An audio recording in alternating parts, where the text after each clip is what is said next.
હકી આવાજ ન્યૂઝમાં આપનું સ્વાગત છે। હું છું અજીઝ ઝુપેલવાલા। સમાચારમાં વાત કરીએ તો ડભોઈ નજીક દાલનગર ખાતે પોલીસે 1.42 કરોડ રૂપિયાનો વિદેશી દારૂ કરાયો નાશ।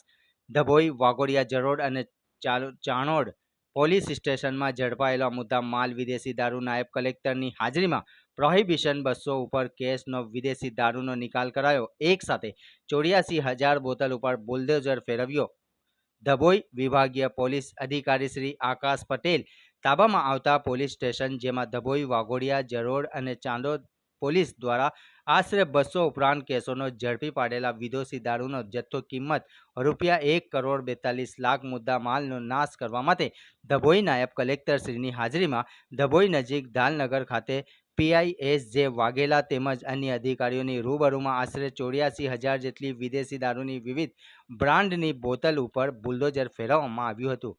રિપોર્ટ રફીક મંસૂરી।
જી સર, આજ રોજ ડભોઈ ડિવિઝનના ડભોઈ, ચાણોદ, જરોદ અને વાઘોડિયા પોલીસ સ્ટેશનના વિદેશી દારૂના મુદ્દામાલનું નાશનું આયોજન ડભોઈ ખાતે રાખવામાં આવેલ હતું, જેમાં SDM સાહેબની આગેવાનીમાં આ 4 પોલીસ સ્ટેશનના આશરે 219 જેટલા ગુના, 84,000 જેટલી બોટલ અને 1,42,58,000 જેટલો મુદ્દામાલનો નાશ કરવામાં આવેલ છે। કયા પોલીસ સ્ટેશન નાશ કરવામાં, કઈ જગ્યા પર કરવામાં? ડભોઈ જે ડભોઈ નગરપાલિકાનું ડમ્પિંગ સાઇટ છે ત્યાં મુદ્દામાલ નાશની પ્રક્રિયા હાથ ધરવામાં આવેલી હતી। ડભોઈ ડિવિઝનના ડભોઈ, ચાણોદ, જરોદ અને વાઘોડિયા પોલીસ સ્ટેશનના મુદ્દામાલ નાશનું આયોજન કરેલું હતું।